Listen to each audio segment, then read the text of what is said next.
got two more for you. And this was a line that stuck out to me. This was from your ESPN page 2 days. You wrote this in 2005. You wrote in this really nice, let there be light, in this really nice, acknowledge the It was obvious. getting a little dark in here. I Yeah. did notice it. I did notice it, but it looks good. I think this was a internal back and forth that you had when you were just starting to get your feet wet at page 2. And you wrote, 2005, quote, "I'm not here to be the voice of Black America. I'm here to be a voice." Do you still feel that way?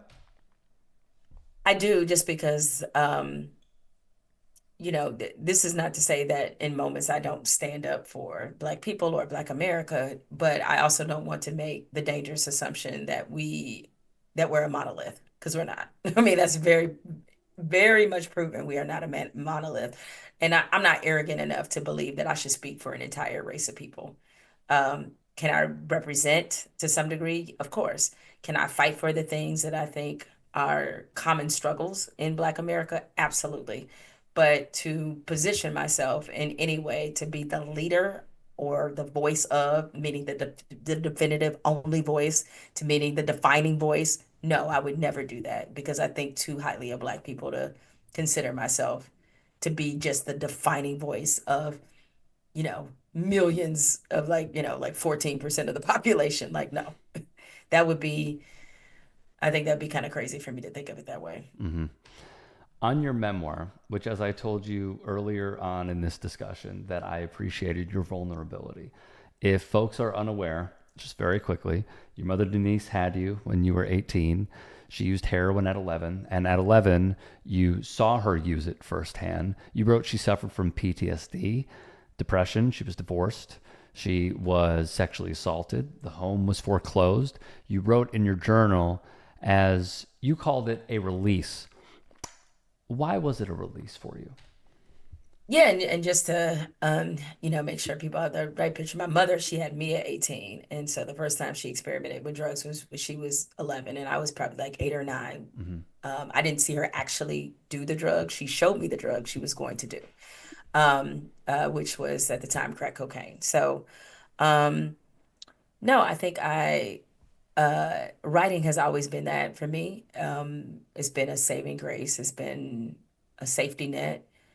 It's been something that I have thankfully been able to use it as a tool to better my circumstances and get out of some of the trauma that I grew up with.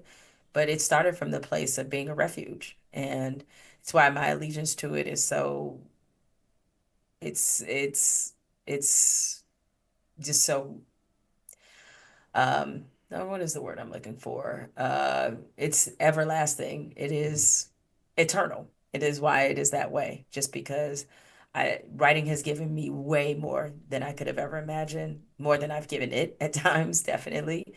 And even now, though the subject matter is much different, it still remains that release for me. And also the way to share how the world is seen, or share glimpses and pictures and snapshots of what the world is, even if that world is just college sports or a football team or an athlete. It's a way to do all those things. So yeah, I will forever be in love with writing. It will always be my first love. So as much as the TV stuff was and continues to be fun and it's exciting and obviously pays well, as great as that is, it's like it will always come back to writing for me. Mm-hmm. You told Levitard as well of your memoir, quote, "You're unlocking and unpacking a lot of doors that maybe you wanted to keep locked." Was there was there something that you learned about yourself throughout this process that you didn't know before? Well, sometimes, because how often do we really reflect, especially as we're climbing or as we're kind of in the motion and day to day of doing stuff? Like, you don't reflect. At least I don't. I can't, let me not speak for everybody else. It's like I don't sit down and think like, boy, I've accomplished a lot. Like I don't really do that, Right. because I'm so in the moment and so on to the next thing. But the thing about the memoir is that it made me sit down to reflect. In fact, that was the whole point of the memoir, is reflecting. And if the once I put everything, in totality, hell, I was even surprised with all the things I went through. I was like, man, I did go through some stuff, huh? Like it was it was a way for me to finally begin to accept compliments because that's always been something that's tough for me. But going through that process of writing the memoir, I was like, when people come up to me and say that they're proud of me or they're amazed by all the things I went through, I'm gonna learn how to say thank you and mean it because I have been through a lot of stuff. And Hmm. so it's if anything, I think about it from that standpoint is that it allowed me to actually accept compliments. My buddy Britton has told me, and it's quoting his barber, Andre, in LA, that we need to have more birthdays, is what I've been told. Okay. So it's also very hard for me to accept compliments. And Hmm. I received one last night from my father in law, and I don't know why, but my reaction always is to deflect and talk about something else. Correct. Why are we like this? And I don't think everybody's like this, No, number I'm saying one. you and There's me. but I'm probably because uh I think maybe there's some part of us that struggles with how other people see us. Maybe because we still are so invested and feel like we're so on our journey that it doesn't that when you start to say thank you and these compliments, it feels reserved for somebody who has already gotten to whatever they perceive to be their mountaintop. And I don't, feel that way. And plus it just uh I guess there's just something strange to me about feeling I shouldn't feel this way, but it makes me feel like it's self-important. It's like I don't really need. It's nice that people recognize the work that I've done and appreciate it, and if it's inspiring to them, even all the better.